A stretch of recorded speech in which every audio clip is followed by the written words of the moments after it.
the members of our panel now. First, Sidney Lang is the property manager and a resident of the Essex House, which is located in a beautiful neighborhood of South Palm Avenue, just south of Great. She will speak to us about her residence experiences on construction of an adjacent building.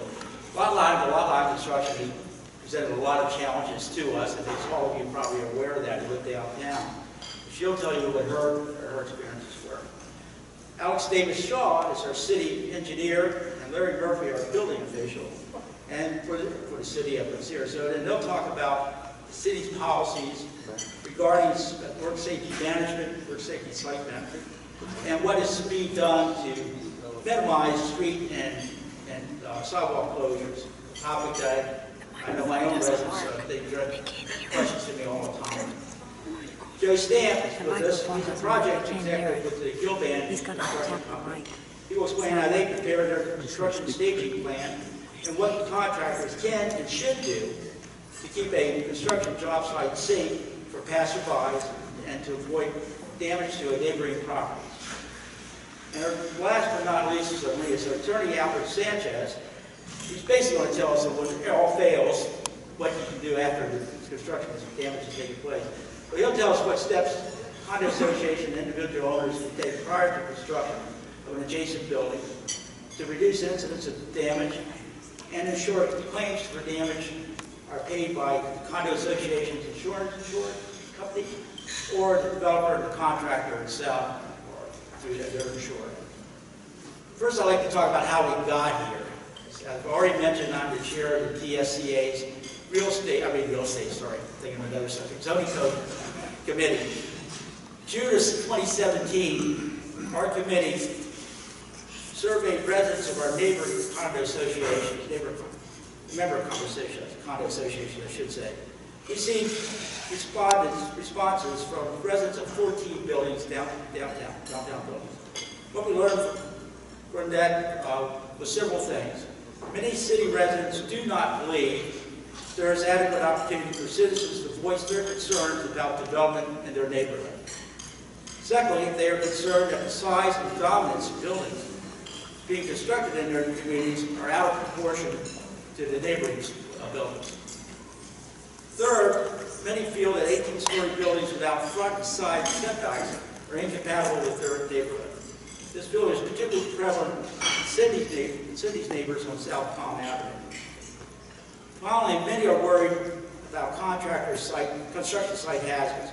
One respondent summed up the situation regarding accidents, such as debris falling on neighboring property, endangering residents, and the safety of passing pedestrians and bicyclists this way. He wrote, quote, "The city has taken a hands-off attitude," end quote. Similar sentiments exist among the membership of Coalition of City Neighborhoods, STOP, which I'm sure all of you are familiar with that organization, and SHOUT, which is an organization of residents, formed by residents in South Palm neighborhood.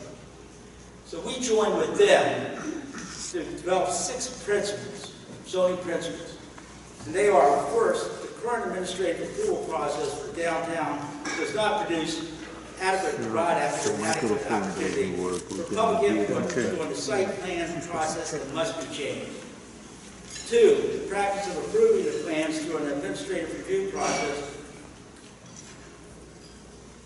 conducted by the city staff should not be expanded to areas outside of downtown.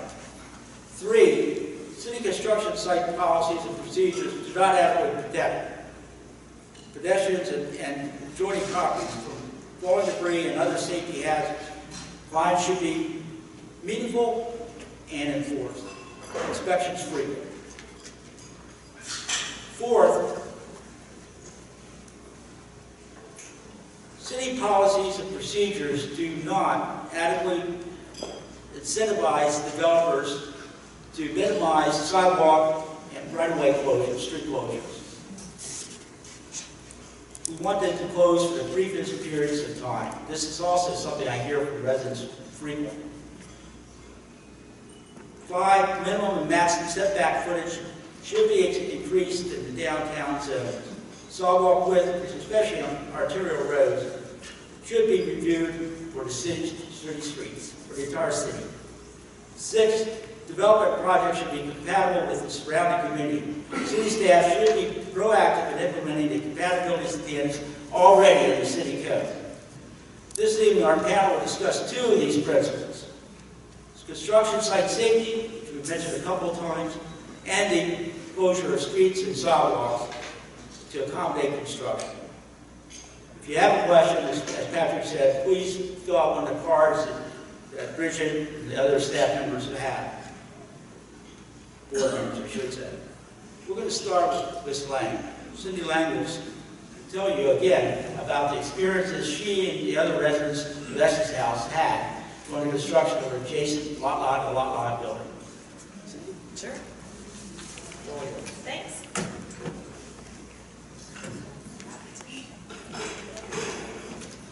Okay.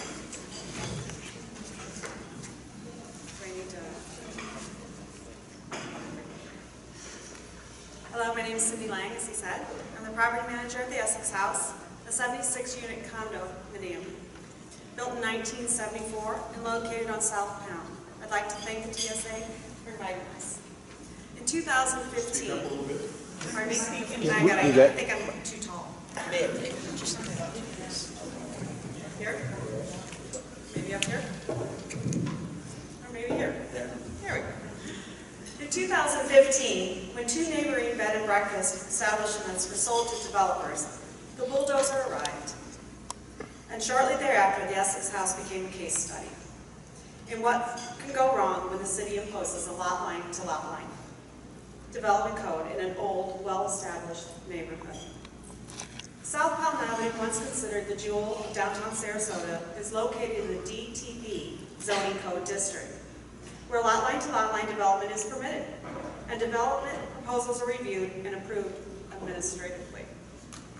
This system of review does not require public hearings, and thus denies public an opportunity to air any grievances before the groundbreaking. In fact, the only opportunity that aggrieved parties as us have to air their grievances is through filing an appeal, a costly and time-consuming process. This, of course, assumes that notice will be given.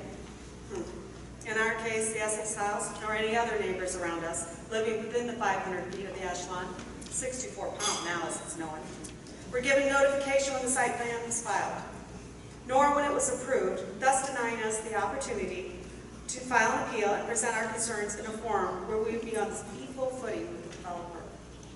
Had we been given a legitimate seat at the negotiating table at the very beginning, perhaps we could have avoided having to hire legal counsel to protect our interests throughout the duration of the project. And perhaps we could have mitigated the safety risk that we at the Essex House endured over a 2-year period. So we started the slideshow saying, surviving the new Sarasota construction safety, preventing harm to residents, preventing damages to neighboring property. This. Okay. It's not turning.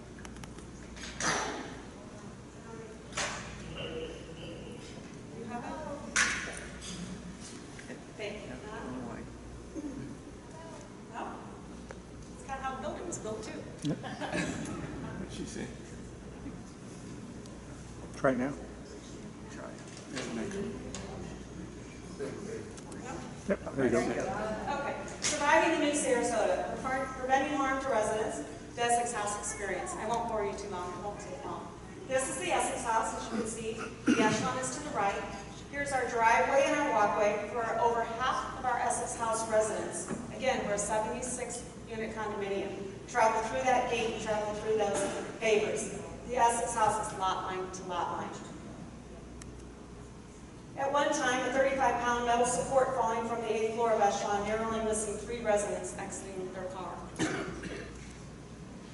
Feel comfortable about that. Note the nearby vehicle in the bend in the poles significant the force with which it landed. How'd you like to be in that car, getting out of your car? A dozen 2x4s with protruding nails falling into our driveway. This happened on numerous occasions. Numerous. And this is Saturday morning, probably around 10 o'clock, I believe this picture was taken. Note the nails protruding from each board and the Can't see that. To our doorway in our garage. You can see how close that is, our north driveway. That's where the cars exit and the residents exit to leave the Essex house. This is a Saturday afternoon again. Highly energized metal rebar fragments smashed into a 7-story unit, spewing glass shards into the bedroom and the kitchen.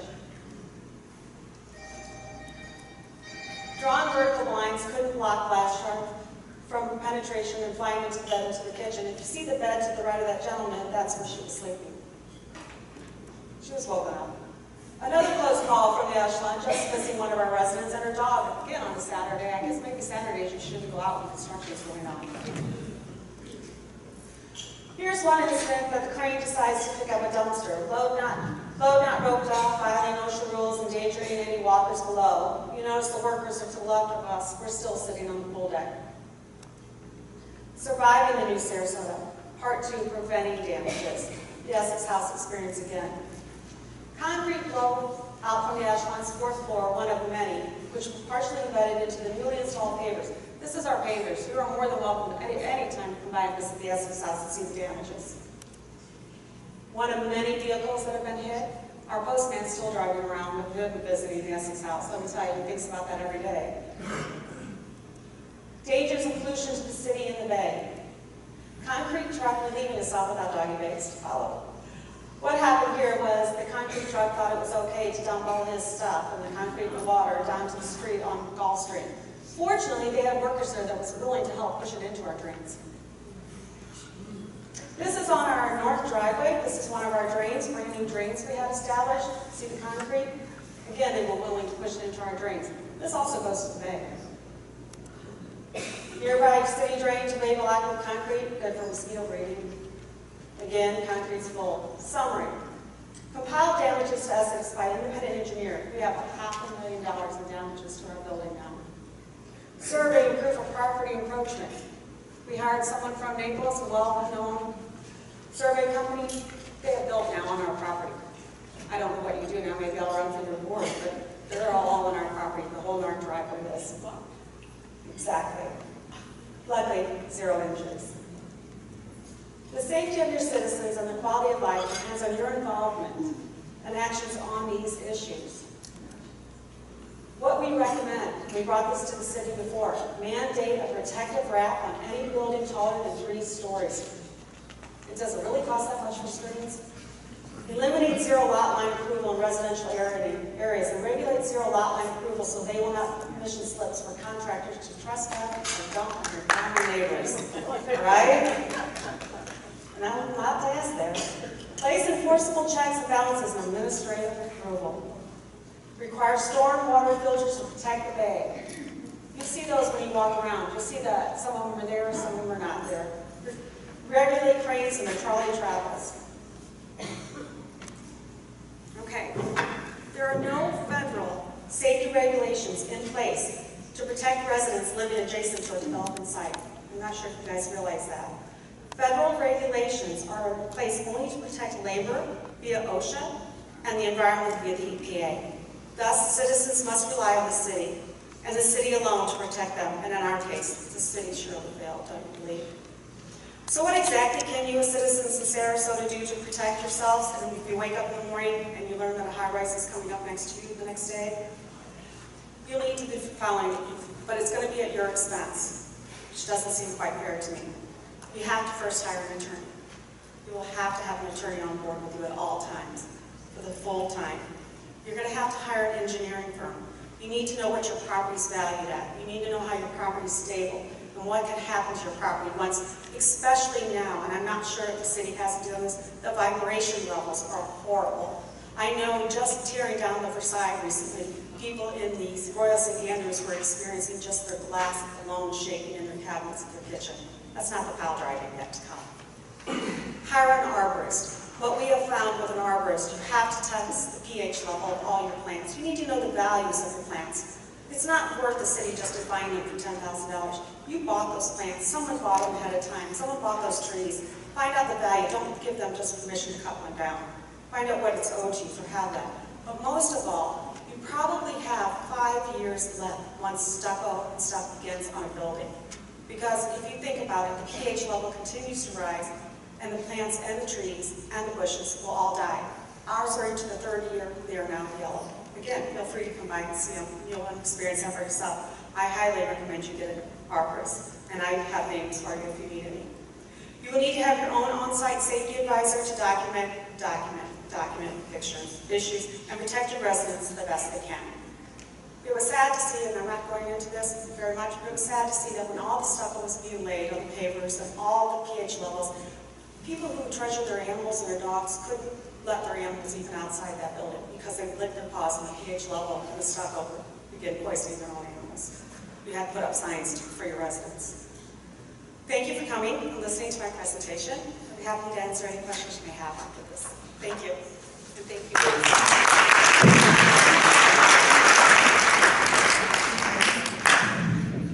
Now we'll turn to the city, and Ms. Shaw and Mr. Murphy will talk about the city's responsibilities for overseeing construction site safety and also for our goal of minimizing sidewalk and street closures. And you can talk procedure if you like, however you prefer.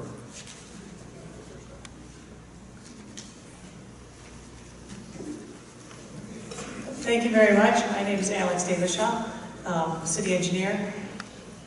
And any work that takes place in the public right-of-way is required to get a right-of-way use permit. And that it doesn't matter if you're a homeowner wanting to put in a driveway or a large development looking to do a big project and needing a lengthy permit to do construction work or to build a sidewalk or building construction, or if you're a franchise utility putting in conduit or a new power pole. They all need to come into the city and get a right-of-way use permit. If their work activity does impact traffic flow, they have to provide a maintenance and traffic plan that's reviewed. They have to have that plan designed by someone who's certified in the development of maintenance and traffic plans, and then they're obligated to keep those signs up and maintain that during the duration of their closure.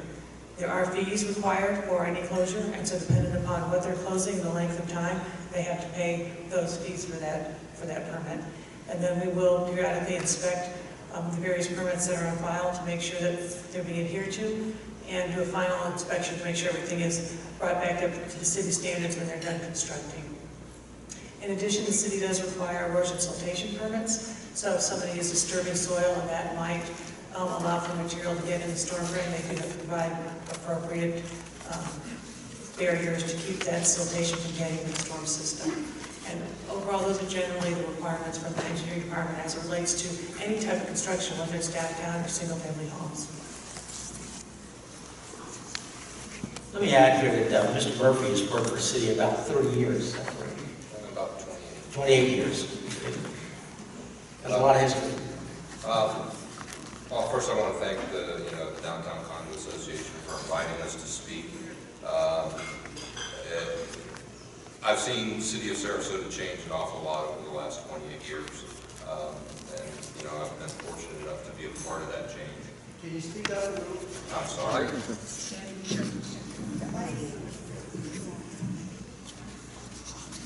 What I was saying is that I've worked now for the city of Sarasota for 28 years, and I've had the pleasure of being involved with what I think is probably one of the finest cities in Florida.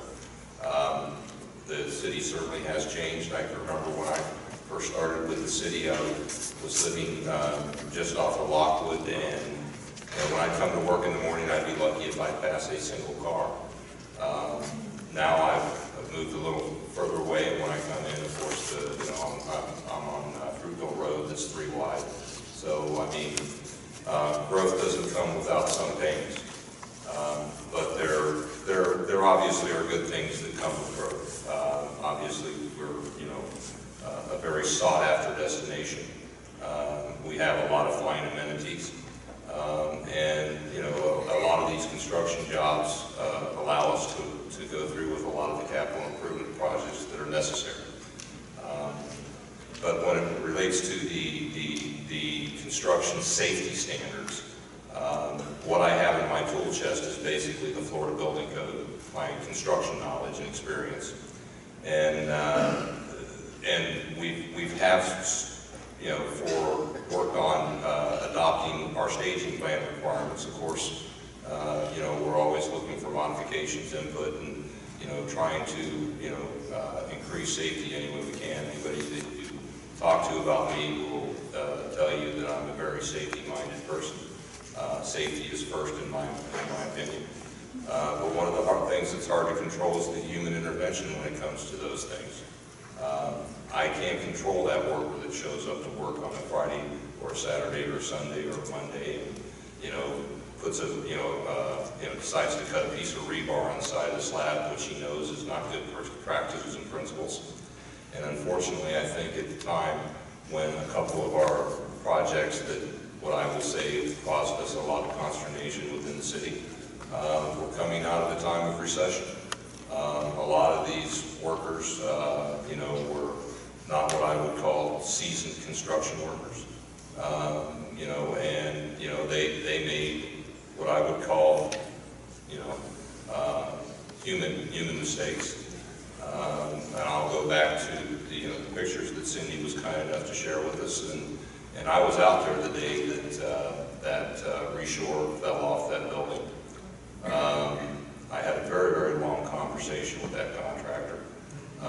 You know, that really never should happen. And the problem, and I can tell you the reason why it happened. They had placed that reshoring on a piece of plastic at the very close edge of slab. Never should have been there, never should have been stored out that close edge of slab.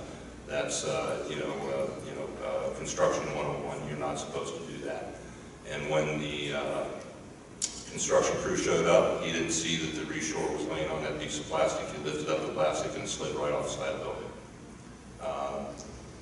We, at that point, did get some catch netting on the building, and we actually tried to seek to put a hardscape, scaffold protection over on the echelon side.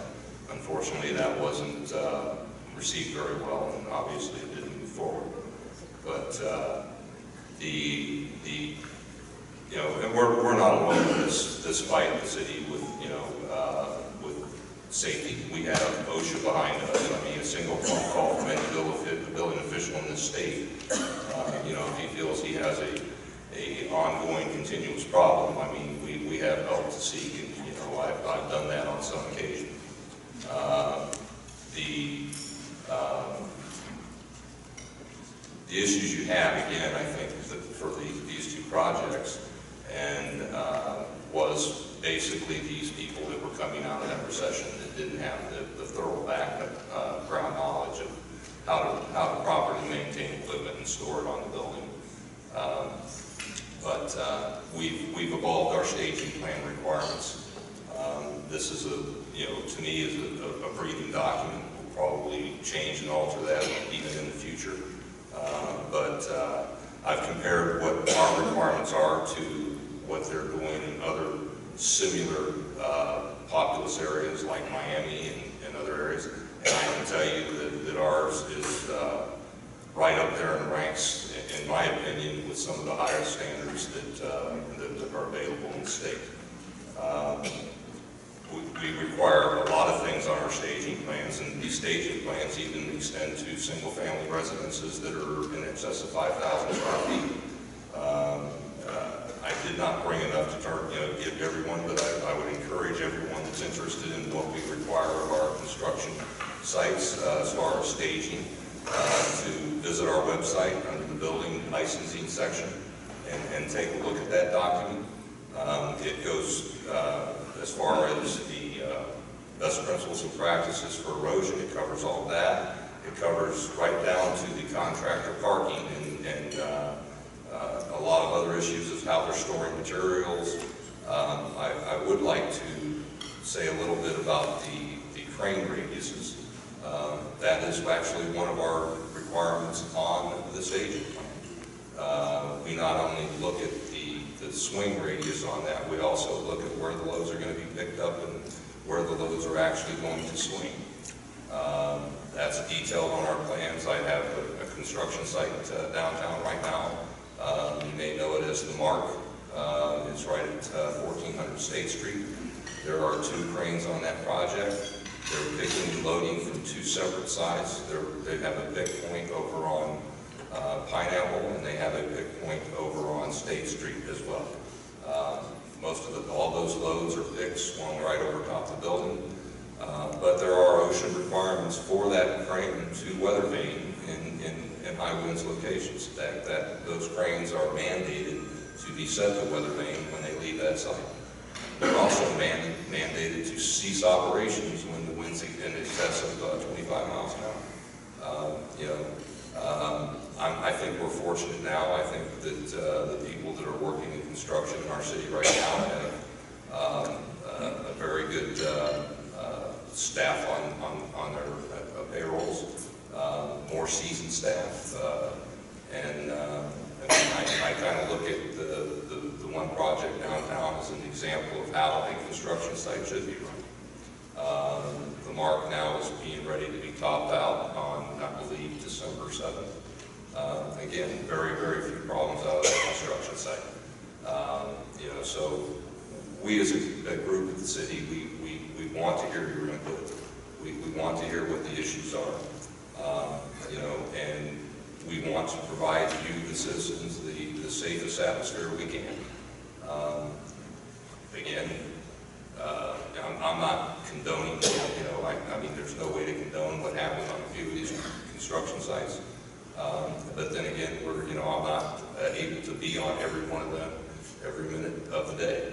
I have to depend on, the public to tell me when they see something. I have to depend on the contractors that are running those jobs to follow the rules and regulations. And we have a very proactive group of people that when we get those phone calls, we go out and look. We don't dismiss any calls. I kind of hope you understand that as a collective. That again, I encourage any of you and all of you, if you see something on a construction site that you don't feel safe, then give us a call and we'll go take a look at it. And I appreciate your time to come and address this venue tonight. And I want to thank Mel and Patrick for inviting me. Thank you. Could you give a number, give out a number to people that they should call? Absolutely. I mean, you can feel free to call me at City Hall. My number is 365-2200, extension 4441. If I don't answer that phone, my personal cell is 894-2811. And again, if for some reason I'm not in, you can always call the city line at 954-4156.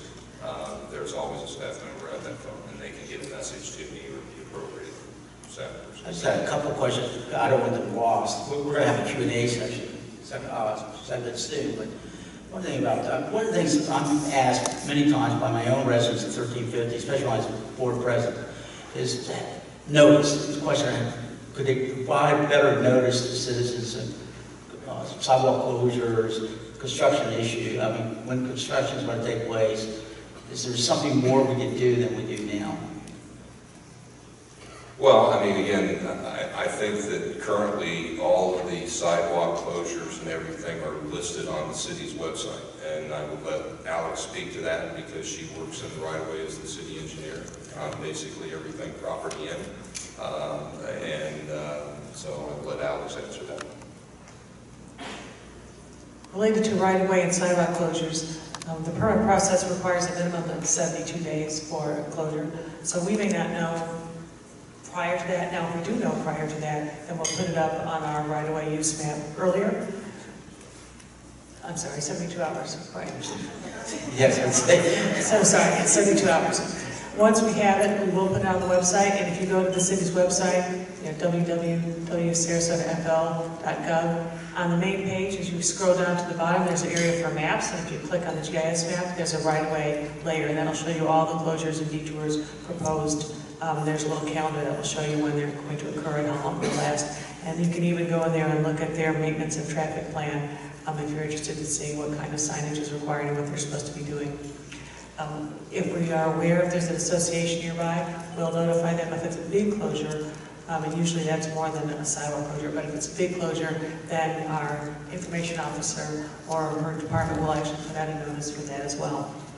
But we do know that in some areas that there have been requests that we send notices to that association. So if we know who contact, people that want to be contacted in a regional area, then let us know, and we'll make sure to get emails out. Okay. So people should sign up for the notifications on the website. Yes, That's the key. That would be helpful for us to be able to get information to you directly. All right, thank you very much, Alex and Larry. Appreciate it. And I apologize to the panel. I meant to actually go to Joe next, but I looked to my right and there was Larry and Alex, and that's what I did. So I apologize. To my right, yeah, well, I'll be on. Up next will be Joe Stamp, works for Gilbrand, has many decades of experience, I won't say how many, in the construction business, and he's going to tell us how things should be done correctly by a contractor. Thank you, Mel. Just before we start, I'd like to just ask all of those that have served in the military to stand for just a second, because I would like to say thank you, this being Veterans Day this week. I want to say thank you to all you guys and gals for serving.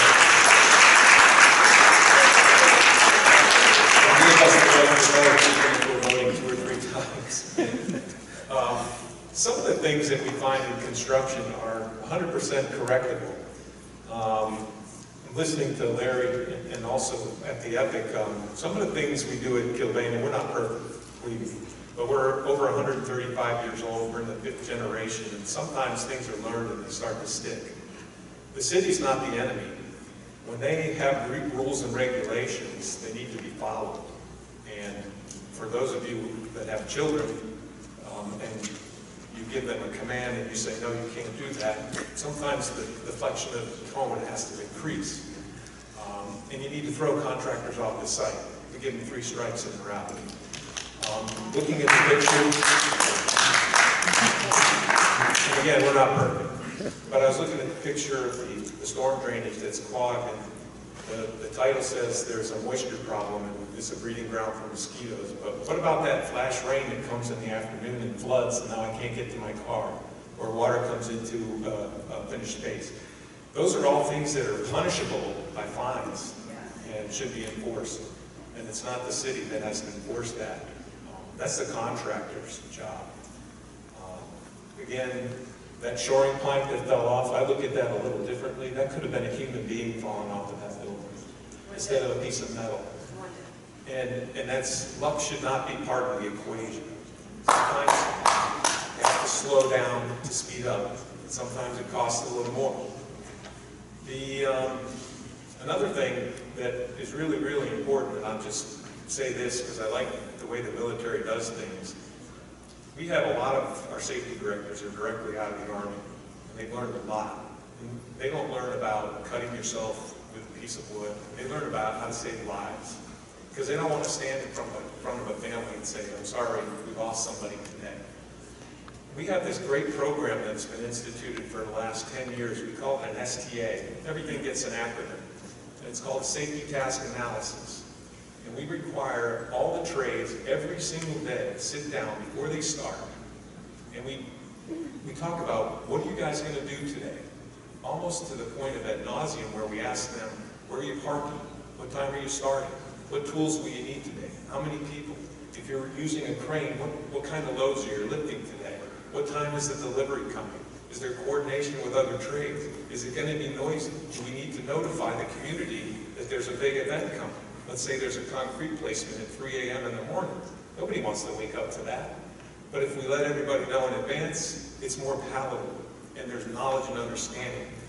So those things they're not solved by communication, but notification and that effort to reach out and say, hey, unfortunately, or fortunately, we're building, and you may not appreciate the noise. It's going to enhance the community.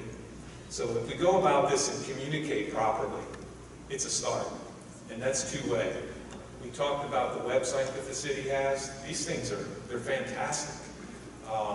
We have to sit down with the city and walk through, and there's a give and take process when we do a MOT, that's mobilization, or maintenance of traffic.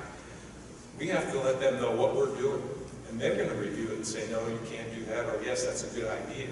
Covered walkways on sidewalks, it's a great idea. It costs a little more, it's ugly, but it saves lives. The netting on the side of the buildings, it's not optional. If you're building anything over 5 or 6 stories, you need safety netting in It needs to be maintained. There has to be somebody that goes out there and cleans the debris every day, not once a week or five times a year. And if there's splatter, maybe before they started the plaster, they could have put plastic down and said, hey, do you mind if we encroach in your space today and keep it clean, and we'll wet it down first, so if it does get wet, we can immediately clean it. And then there's knowledge and understanding. These are the things that everybody in construction can do. And again, we're not perfect. Trust me, we've had our days and shares of moans and groans, but these things are all avoidable, and luck should never enter the equation. It just can't. All right, thank you very much, Joe. I have some follow-up questions, but I'll wait until we get your questions, and then I'll have mine.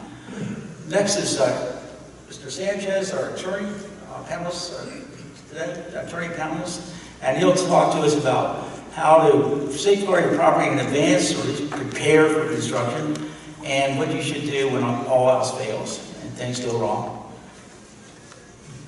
So from the perspective of when construction is about to start, I think it's important to understand that under the law, the owner of the development or construction project, as well as the contractor, has an affirmative duty to do no harm to your property.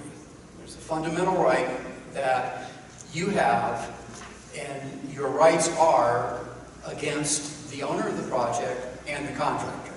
So it's important that somebody within your association is appointed, perhaps along with a knowledgeable construction person. That can come in the form of somebody who is actually a contractor or an engineer, so that the evaluation on an ongoing basis during the construction project is a combination of, are they adhering to the building permit package that indicates how they're supposed to be building and all of the safety that they're supposed to set up and ensure occurs in a dangerous environment. A construction project is a dangerous environment. Usually it's most dangerous to the people that are working on the site, but things happen in a construction project. So it's important for you at the beginning to obtain, whether it's through the permit application process or through what's posted, a document called a notice of commencement, find out who the actual owner is, find out what the owner's address is, find out the name, the formal name of the contractor, the general contractor, and their address. Because what you may want to do when the member of the association and perhaps the person that you're engaging to assist you in the evaluation process is, whether it's in non-compliance of the permitting package or whether it's just something you're observing that looks wrong or that they're doing that appears dangerous, I think it's important to, the city can only do so much. They're a governing body, but a lot of times dangerous things can occur within a construction project that aren't automatically in violation of the permitting guidelines.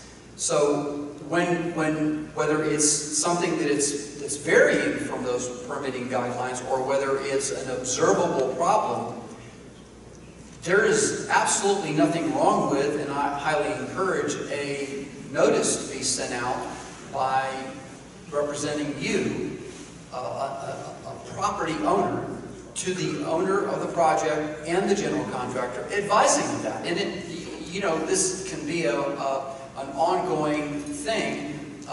Communication in writing has a lot of benefits if God forbid, down the road, some kind of litigation is required. You have to establish, if you observe something that's problematic, that you've notified the owner and you've notified the general contractor. Hopefully that suffices to get them to correct whatever it is you perceive to be a wrong action or a negligent action or an unsafe action. Your rights are able to be enforced against those parties, and there's only so much that contacting the city inspector or members of the city can accomplish that's focusing on your rights. So my simple, straightforward advice to you. If you're a neighbor and you believe that there may be concerns in this, the representative of your association should at some point introduce themselves to the project manager that's typically under hired by the general contractor.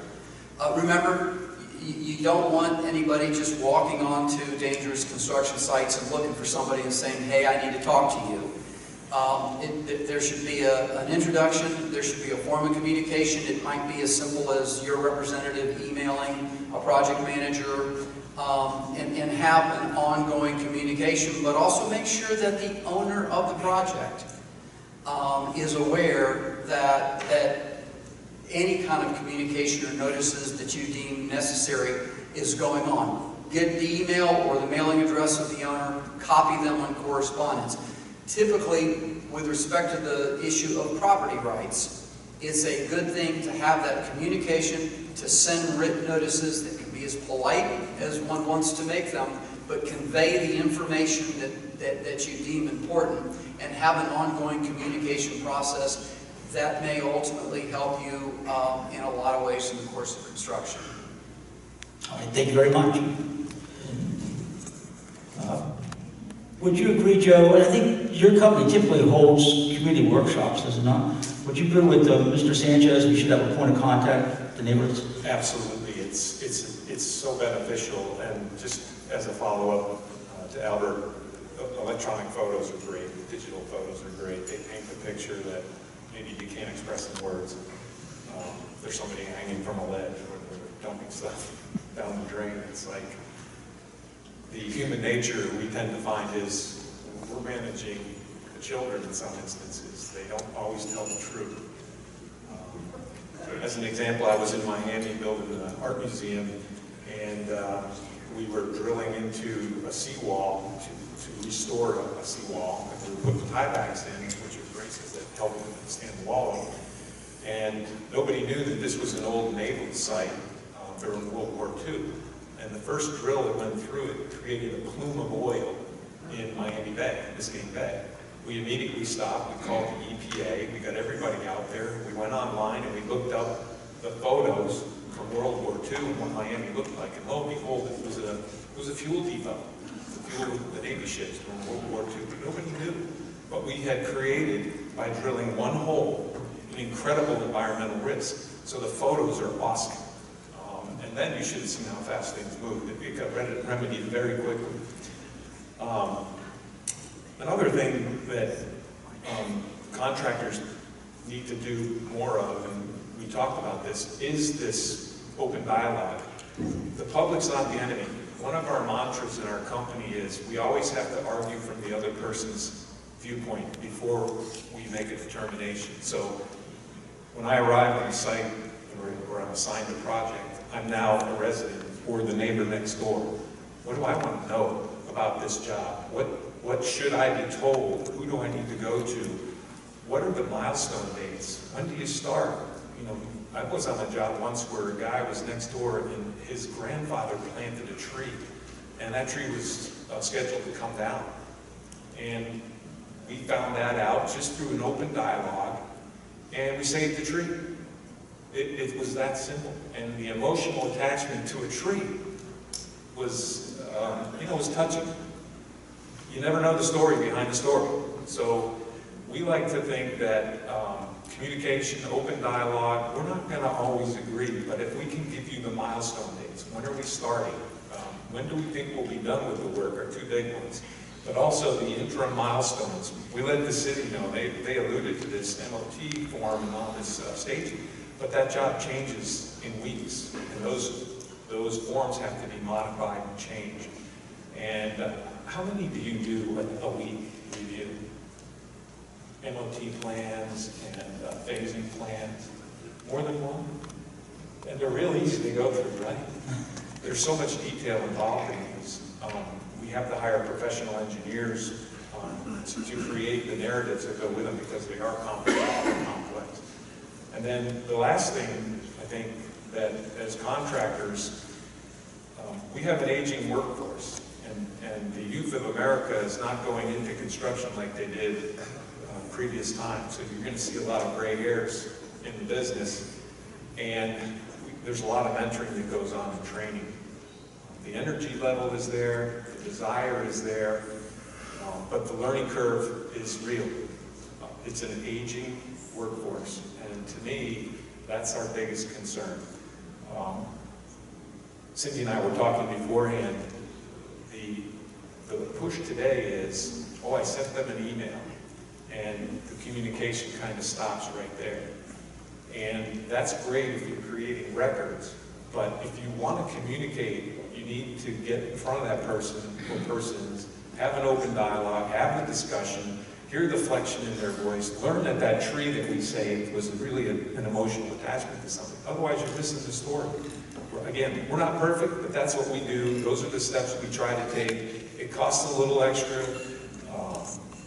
It takes a little extra time, but we find when you do that, you measure twice and you cut once. It's quicker, it's safer, it costs less, ultimately. So. Thank you, Joe. Does the city encourage workshops? I know they're voluntary.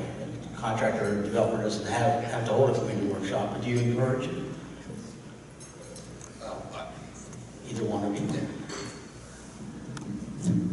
I actually sit on the DRC committee, and, you know, I can tell you that, you know, that they are encouraged.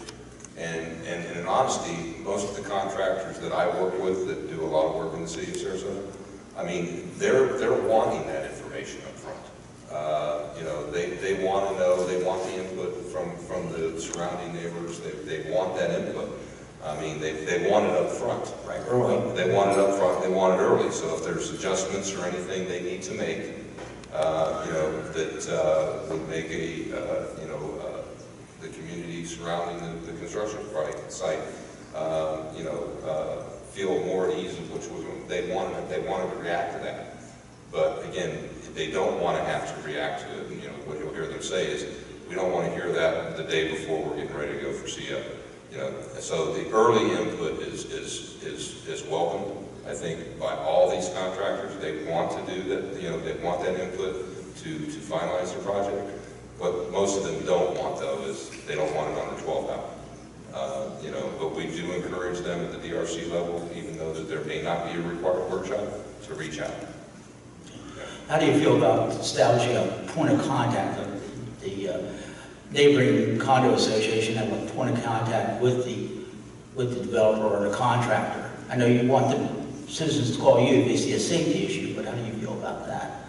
Is that something you encourage, or? Well, I think, I'll be honest with you, I think that's something that should be driven from the contractor side, and you know, and set that, you know, every neighborhood has a different neighborhood organization, and maybe that's, you know, because they're all involved in their own neighborhoods and they're very knowledgeable of their, you know, their neighbors and their wants and desires.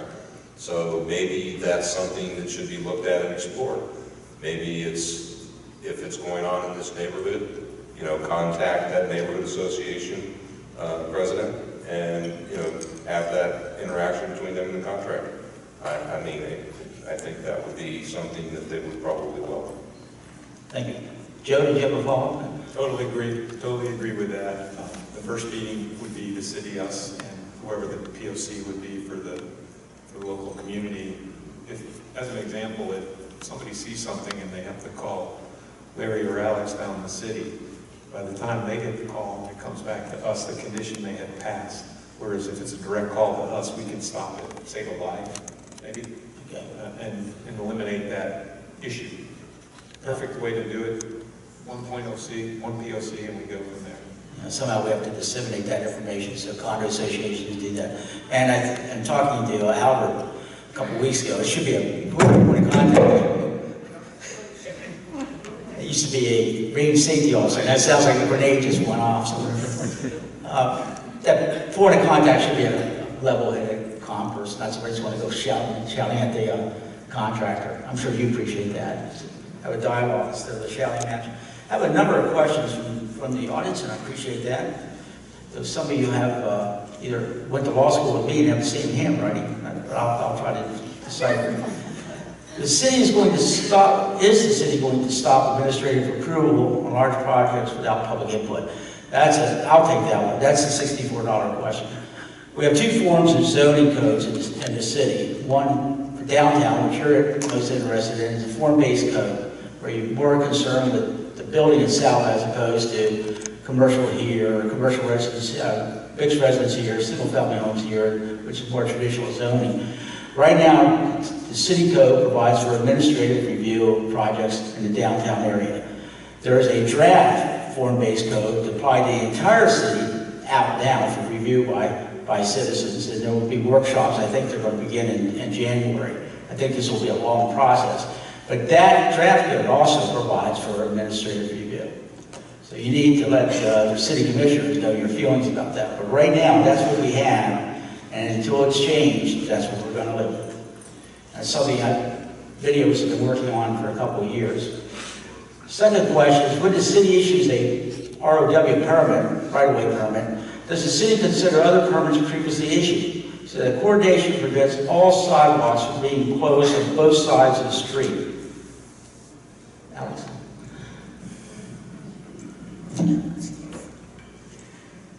When we get a request for a right-of-way closure, we do look at the other approved closures. Now, there are times where there's an emergency, especially with utilities, and with franchise utilities, they are actually allowed to go in and do an emergency repair without letting us know, and then they have to come in and tell us as soon as they can. So there are some times where something occurs and we're not aware of it immediately, but we do look to try to minimize conflicts, or if there's more than one detour or modification in the area, trying to make sure that the maintenance and traffic plan links them together so that it makes sense as you're having to navigate more than one detour.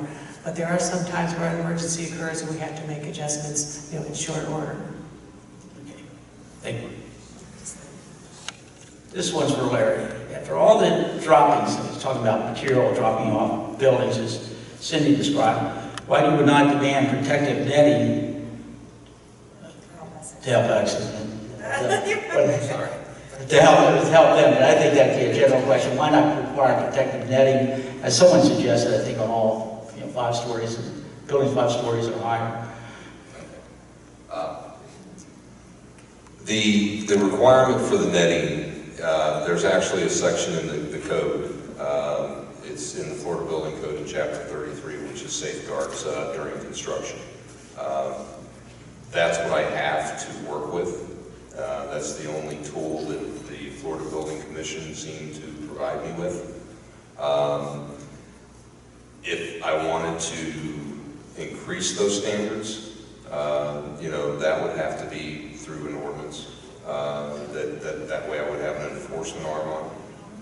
I currently don't have anything additional for an enforcement arm. And we did talk about this the other day at the planning board meeting. It depends on the setbacks and how far away they are from the public ways, okay? I don't know, and I think it's only fair in some instances to look at what's really going on in the project. Because if codes can help you or hurt you, let's face that fact. I mean, not all codes are good, not all codes are bad.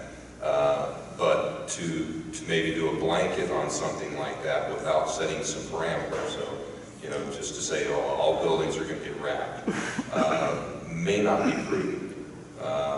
But I feel that if they're, I think what we need to look at is are they set back far enough away from the right-of-way, away from and figure out what that distance is. So we're almost like writing a local ordinance, but it's going to be based on construction experiences and things of that nature. So now we have lot line construction downtown, bayfront, transit zones. So those buildings should be wrapped. Is that your opinion? Well, again, when we talk about wrapping structure, I mean, I want to make sure we're all talking about the same thing. Okay. And in some instances, that's not as possible on other structures. When you're running stucco and stuff up the sides of these buildings behind netting, or if you're swing staging it, it might be better to do a hard canopy than to do a netting on the building. You know, and believe me, I'm not worried so much about the costs as I am worried about, you know, does that make sense for that particular area, that particular job due to its setbacks and things of that nature. I do believe it's something that can be explored though, but unfortunately I'm very limited in what I have within the code to mandate certain things. We have worked with some of the industry, and I'm sure a lot of your audience is aware of the eave systems, where the basically styrofoam is what it is applied to the side of the building, and they have to rasp it in order to accept stucco. We've had quite a few instances with that. We've managed to meet with the industry people, put together some protocols that we're enforcing in the city of Sarasota, that when that type of operation is done, it's either done behind a finer mesh netting. We've mandated that we want to see them using vacuum raspers instead of just, you know, letting them fly all over the place. We've mandated cleanups. You know, so the whole thing is going to be an evolving process, you know, and eventually it'll get to a point where, you know, we've got it to where we want it. But I think that, you know, to just throw a blanket policy that we're going to wrap all buildings may not be the way to go. Because I would hate to tell a single family resident, well, I know you're doing stucco, but my code says you have to wrap the building. So, you know, we have to do things that are sensible and reasonable and have protections that are commensurate with the safety net. So I guess that's the best. But at this point, we need a city ordinance to give you more authority to wrap it. With criteria, I mean, we talk about 18-story buildings and not individual residences. Yeah, and you know, that's you know, that, I mean, with an ordinance, then you have to teach. But you have to be careful when you draft ordinances. Right. Okay, because you don't want to draft an ordinance that puts an undue burden on homeowners. You don't, you know, or you know, so you want to make sure that they're responsible regulation. It's not just haphazard regulation. It's something my committee will take a look at. This one's for you too, Larry. What were the penalties enforced against the contractor next to the Essex house? You must have a lot of people here today. No, I don't. Well, I really don't know what the total fines and fees were. You know, I don't take shutting down a construction job lightly, which, you know, in my tenures, I found that to be the most, you know, effective tool. It's my last tool I want to pull out of that tool bag, because I know it does cost everybody at that point. I extend the duration of the job because I've shut them down, so they're there longer than anybody, you know, doesn't want them any there than they have to be. And, you know, by taking the construction days and shutting them down until they can meet certain protocols and standards, I found that that's probably the best tool in order to gain compliance. You know, various projects, I don't know, I mean, you're looking at, you know, loss of productivity in construction for a day. I think that weighs heavier than any monetary fine I can put on. All right, thank you. This was for you, have you been made whole? Have you gotten any monies for your damages? No, we've not been made whole at all. We're still litigation, right? Still Are these discovery? That can take some while, take some time.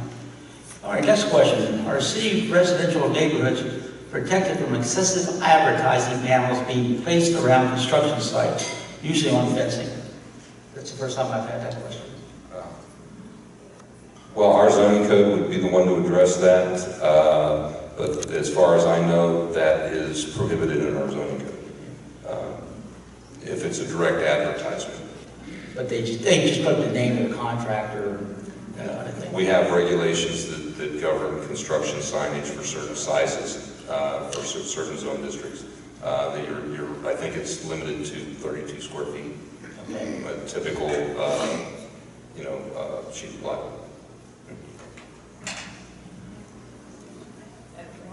All right, this one, I'm having a little trouble reading, but I'll give it a shot here. Where is the fencing with the legs sticking out on the sidewalk going to be taken, when is it going to be taken down, removed from the corner of Boulevard of the Arts and 41?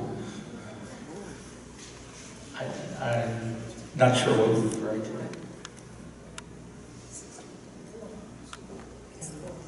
Boulevard. I'm not sure off the top of my head when that fencing is going to be taken out. If the person who asked that question wants to email me, then I will check on their maintenance of traffic sidewalk closure schedule and see when they're supposed to have that removed. Okay. So you can get with me afterwards and I'll give you my card so you can email me. We're going to have some time after this presentation to mingle, and you could ask questions directly, and that might be the opportunity for whoever wrote that question to speak with Alex.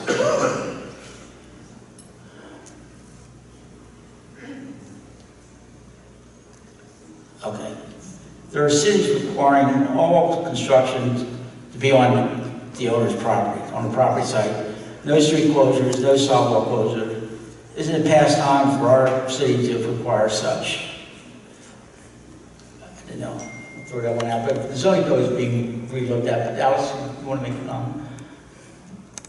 Well, I think presently one of the challenges is that we do have the zero lot line construction, and frequently that requires some of the activities to impact the right-of-way, but we also do require the contractors to do right-of-way improvements. So when they do those wide sidewalks or improvement sidewalks or redoing the curbing, resurfacing, they do have to close the right-of-way for those improvements. So even if you keep most of the construction or all of the construction related to the building on their site, there will be some impact to the right-of-way as they do those enhancements. Okay, thank you. Next question. How will we be able to exit when Sunset is closed? Emergency vehicles, people. Sunset is being closed. My guess is that's the water utility project. And I think that the water utility project manager contacted the contractor, or contacted the condo association, and I think they're having dialogue, but I have not been a part of that discussion between the utilities department and the condos there. Again, the person that asked the question, I would suggest they talk to Alex after we finish with the Q&As. Yeah, so again, let me know who you are, and I'll give you my card, and then I'll forward your questions on to the utility director. All right, this question is for Larry and Joe. We know that inevitably stuff will fall from high-rise construction sites. Is the building set back 15 feet instead of built on a lot line? What percentage of stuff do you estimate would not fall on the neighboring property? If there was a 15-foot setback, would that improve safety? Joe, you want to take a crack at that? Because we talked about that a little earlier. Yeah, there's a lot of variables that go into setback versus no setback. And again, everything has to be reviewed on how it's put in place. Obviously, if something is not on the property line, there's more room for error. So the answer to that is yes, if you don't have zero lot lines, it's a lot easier to build. It's no fun for anybody. It's a generic question, and I'm kind of giving it a generic answer, but the specific answer is it's a lot easier when you don't have to build zero lot lines. Yeah. I think everybody agrees that lot line construction raises a lot of challenges. Next question, what recourse does this would be for Albert, what recourse does a HOA, homeowner association, have if the developer does not live up to the conditions and promises agreed to by the developer and the HOA prior to permitting, such as using the alley that provides the only way in and out of condo for construction trucks? What is those agreements worth, in other words? Well, the question I have is whether we're discussing injury in the sense of inconvenience, or we're talking about injury caused that results in significant property damage or something like that. Anytime a contractor breaches its affirmative obligations, or an owner breaches their affirmative obligations, then that's the evidence that creates a claim for negligence and breaches their duty to you as the neighboring property owner. But it always then becomes a question of, as a result of those actions, as a result of that breach of their duty, what are your damages? It's very difficult to take legal action against people because they're inconveniencing you. So, but where there's actual threat of harm, property damage or otherwise, then they have that obligation, and it gets, once again, goes through, give them notice, create the evidence of what you've observed, take the photographs, send them out to the owner and or the contractor, and get that process started. All right, thank you very much. Covered walkways, we've already talked about this, but maybe able to elaborate on it a little bit. Other cities mandate covered sidewalks and do not allow sidewalk closure. Why does Sarasota allow sidewalk closures around construction sites? Well, presently, our code does allow for closures, so we can't mandate a covered walkway. We are looking at an update to that ordinance to see if we can do things to encourage covered walkways. One of the challenges is not every site and not every location might be viable for a covered walkway, but we are going to be working on some modifications to try to encourage that as much as possible. Good. Joe, from your perspective, what is the relative cost between covered sidewalks and building scaffolding and just paying the $50 per block to close the sidewalk? I'll qualify that answer. It's about $106 to $110 a lineal foot per month for a covered walk that would consist of a staging buck with I-beams on top and protected 3/4 inch plywood. And safety should always come first. The city, a lot of the cities and the municipalities that I have worked in over the years require them closed because they don't want people to be going towards the construction site. For a legal term, they're called attractive nuisances. People are interested and they tend to get a little closer, especially when there's something going on that's making noise. It looks like something really cool is happening. If you have the overhead cover. If there's nothing there, people are going to get as close as they can. That's what we find. So covering is preferred, or if you can't close it. I don't know what to tell you. Safety's got to be first. Well, absolutely, but so the city is looking at that, though. Maybe encouraging contractors to scaffold as opposed to just close the sidewalk. I think that addresses all my questions and those for the audience. Anything else you want to add to your remarks? Well, I'd like to add a couple of things when it comes to the covered walkways.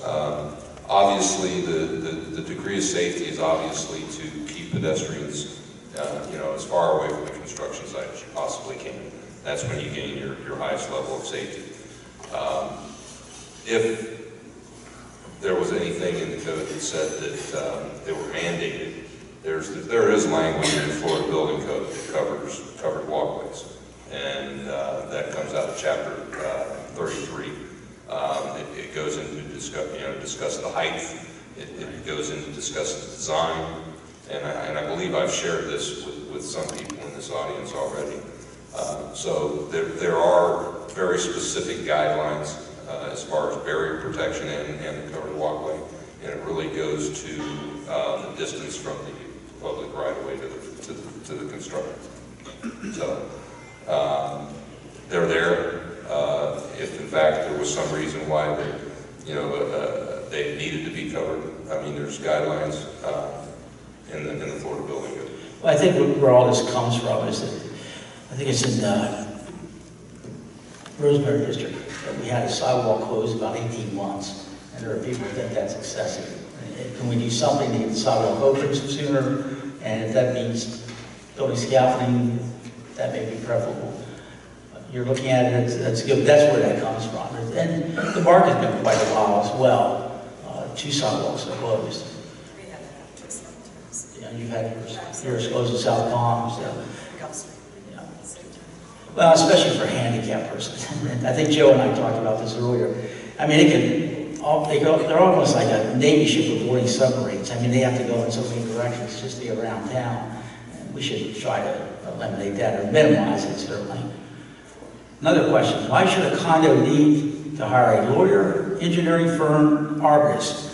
Why does the city not have staff who can do this on the residents' behalf? Is there enough staff? Anybody want to tackle that? City engineers? Well, I can tell you the city's never been overstaffed, especially in my department. But, you know, again, I think Joe would probably be the best one to talk about that. I mean, there's points where the city can intervene, and obviously there's points where the city cannot intervene. If it's a lawsuit or a suit that's been brought against the developer, obviously that's not something that I think that we would be involved in. And although we do react when we're brought to a construction site for construction safety issues or erosion siltation issues, I mean, we will directly address those and get those taken care of. But I think when it goes to the legal side, I think we've entered a different road. Well, it's actually, I was going to let Albert. I think the thought that you have to have is what specifically are your rights that you want protected. And the only way to not have a balanced analysis, for instance, that the city has to make in terms of you have property rights by the developer and you have your property and your property rights, and the city has to follow guidelines but do a balancing of that. Whereas if you want your rights advocated, you want your rights protected, then you need to hire somebody who's exclusively thinking about what your rights are and how to best assert those rights. All right, any further questions? All right, I think we should give a round of applause to our panelists for doing their own time. Thank you very much.